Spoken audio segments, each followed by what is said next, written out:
Hello बच्चों, let's see the question says if f such that from r to r be a continuous function satisfying integration of lower limit 0 upper limit pi upon to f of sin 2x into sin x dx plus alpha into integration of lower limit 0 upper limit pi upon 4 f of cos 2x into cos x dx is equal to 0, then alpha is equal to a part minus का under root three, B part under root two, C part under root three और D part minus का under root to.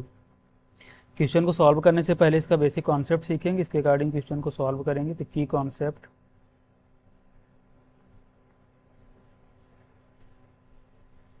Integration of a to b f x d x, ये property होती है। इसको हम लिख सकते हैं इंटीग्रेशन ऑफ लोअर लिमिट है, अपर लिमिट हमारी बी है, f of a plus b minus x d x. तो हम इस बेसिक कॉन्सेप्ट का यूज करेंगे and integration of 0 to 2a f x d x is equal to 2 into integration of 0 to a f x d x if f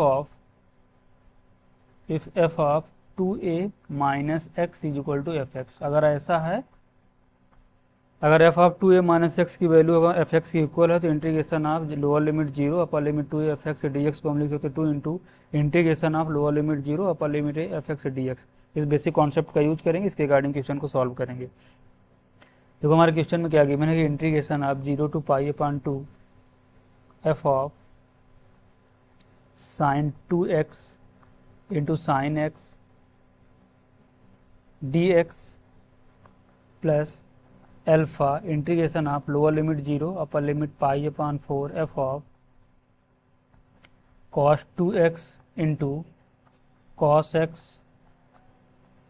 D x is equal to 0।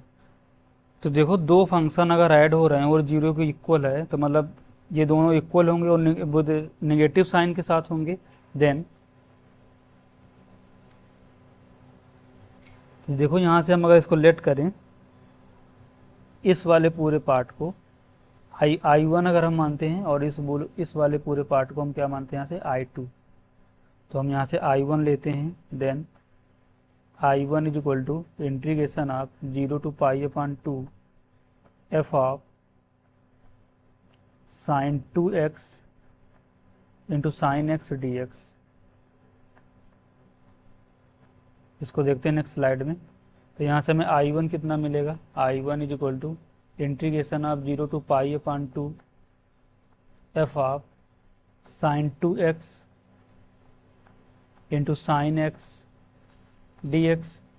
तो property को use करें तो integration of 0 to pi upon 2, यहाँ से हमें क्या मिलेगा, f of sine 2 into pi upon 2 minus x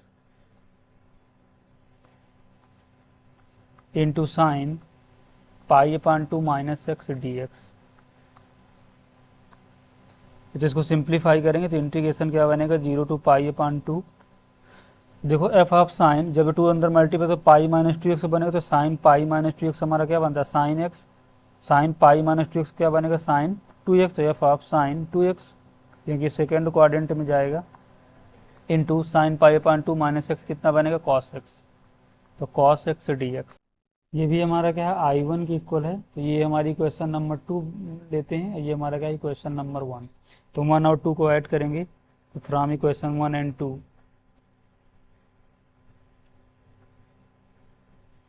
from equation 1 and 2। तो अगर इन दोनों को ऐड करते हैं तो क्या बनेगा, 2 into I one is equal to integration of 0 to pi upon 2 f of sine 2x into sine x plus f of sine 2x into cos x और पूरे का dx। इसको सिंप्लीफाई करें तो 2 into I one is equal to क्या बनेगा, integration of 0 to pi upon 2 f of sine 2x common लेंगे हम, एफ ऑफ साइन 2x हमारा यहाँ से कॉमन आएगा, अंदर क्या बचेगा, sign x plus cos x into D x. अब देखो हम इसको चेंजमेंट करके क्या ले सकते हैं, 2 × I1 is equal to integration of 0 या 2 × π/4 ये लिख सकते हैं f of sin 2x into sine x plus cos x D. अब देखो हम अगर यहाँ पर इस वाली प्रॉपर्टी को यूज करें कि 0 से 2a f x d x is equal to 2 × 0 से एफ एक्स डी एक्स होगा, f of 2a minus x is equal to हमारा एफ एक्स हो जाए, तो 2a, जो 2a की वैल्यू कितनी है, 2 × a है, दर ये π/2 होगा, ये चेंजमेंट करेंगे तो ये भी हमारा वही फंक्शन बचेगा। तो यहाँ से हम इसे क्या लिख सकते हैं, 2 × I1 is equal to 2 × integration of 0 to π/4 f of sine 2x into sine x plus cos x d. देखो ये 2 से 2 हमारा कैंसिल आउट हो जाएगा, तो यहाँ से हमारा I1 कितना बचेगा, इंटीग्रेशन ऑफ 0 से π/4 f of sine 2x sign x plus cos x है, √2 से मल्टीप्लाई करेंगे, √2 से डिवाइड करेंगे, तो जब इसमें √2 से मल्टीप्लाई करेंगे, √2 से डिवाइड करेंगे, तो √2 से डिवाइड करेंगे तो कितना बनेगा, ये यहाँ से बनेगा हमारा sine x into sine π/4 plus cos x into cos π/4, ये तो बनेगा इंटू डी।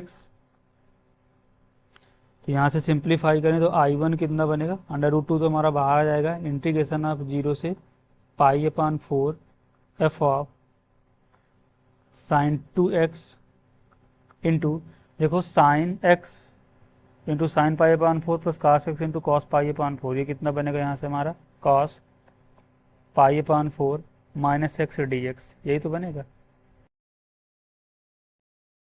ये हमारी क्या बनेगी, यहाँ से I1 की वैल्यू आ गई। और क्वेश्चन में देखो हमने क्या फाइंड आउट किया था कि I1 प्लस I2 हमारा किसके इक्वल है, 0 के इक्वल है। तो I1 हमें क्या मिला, √2 integration of lower limit 0 upper limit π/4 f of sine 2x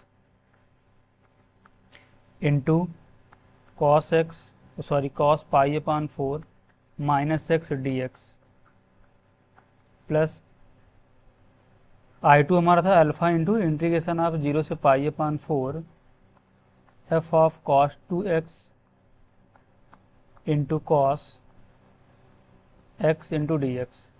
simplify करें तो √2 ये किसके इक्वल होगा, हमारे 0 के इक्वल, तो √2 इंटीग्रेशन ऑफ 0 से π/4 f of sine 2x into cos π/4 minus x D plus तो 2 × इंटीग्रेशन ऑफ 0 से π/4 f ऑफ, जब इसको चेंज करेंगे तो ये बनेगा sine 2x into cos π/4 minus x D is equal to 0। तो अगर इसको 0 होना है तो ये अल्फ़ा है ना हमारा, तो अल्फ़ा को कितना होना पड़ेगा, alpha is equal to minus √2। इसके अकॉर्डिंग देखते हैं हमारा कौन सा ऑप्शन करेक्ट हो जाएगा। Option D is the correct answer. Hope you understood it well, best of luck.